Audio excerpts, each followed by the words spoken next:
Olá, querido irmão, querida irmã, sou Frei Inácio José, pároco da paróquia de Nossa Senhora das Mercês, Arquidiocese de Belo Horizonte. Seja bem-vindo ao nosso estudo e leitura orante da Carta de São Paulo aos Gálatas. Nós estamos vivenciando este mês da Bíblia e somos convidados a estudar esta carta tão linda, tão bela, que traz a mensagem da liberdade cristã e da salvação gratuita em Jesus Cristo. E nesse vídeo nós faremos uma pequena introdução a esta carta. Então, em primeiro lugar, esta carta é autenticamente paulina. Dentro do corpus paulino, dos 14 escritos atribuídos a Paulo, os estudiosos não têm dúvida nenhuma que esta carta aos Gálatas é autenticamente paulina, proto-paulina. Paulo escreveu esta carta de próprio punho, e não seus discípulos ou alguém usando um pseudônimo. Ele talvez escreveu esta carta por volta dos anos 57, 58, desde a cidade de Corinto. E ele mandou esta carta ao mesmo tempo, a carta aos Gálatas, e mandou uma outra carta, a carta aos Romanos, que também faz parte do corpus paulino, nesta mesma época, e da cidade de Corinto. Por que ele escreveu esta carta? Pois muito bem. Em primeiro lugar, quem são os Gálatas? Ou seja, a Galácia, conforme vocês vão ver aqui no mapa, é uma região que fica aqui ao norte de Israel, onde nós vamos encontrar a cidade de Antioquia, Icônio e Listra. Fica aqui na chamada Ásia Menor. E essa região é uma região famosa por ser o lugar da cultura celta. São celtas que viviam ali. E, portanto, era uma religião, uma cultura totalmente distinta da cultura judaica. Numa linguagem bíblica, eram pagãos. Pagão é todo aquele que não nasceu na terra de Israel. Então, Paulo passou por ali, fundou igrejas, fundou comunidades cristãs e pregou que a salvação nos vem pela fé em Jesus Cristo. E ponto.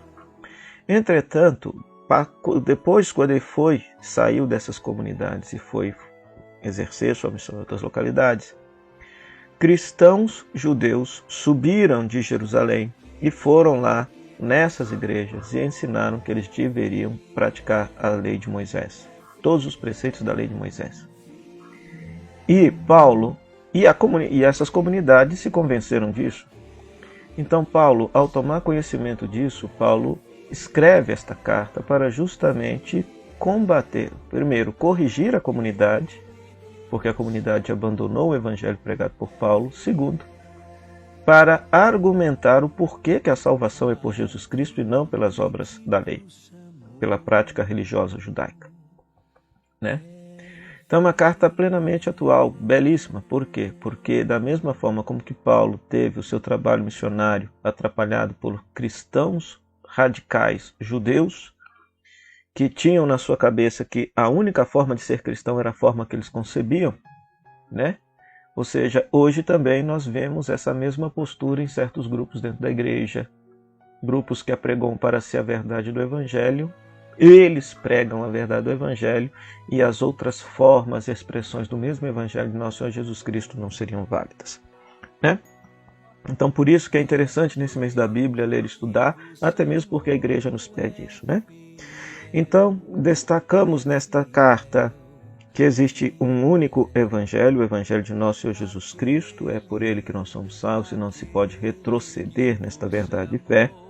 A salvação é gratuita, não é fruto do mérito ou da consequência de praticarmos boas obras ou de praticarmos as obras religiosas.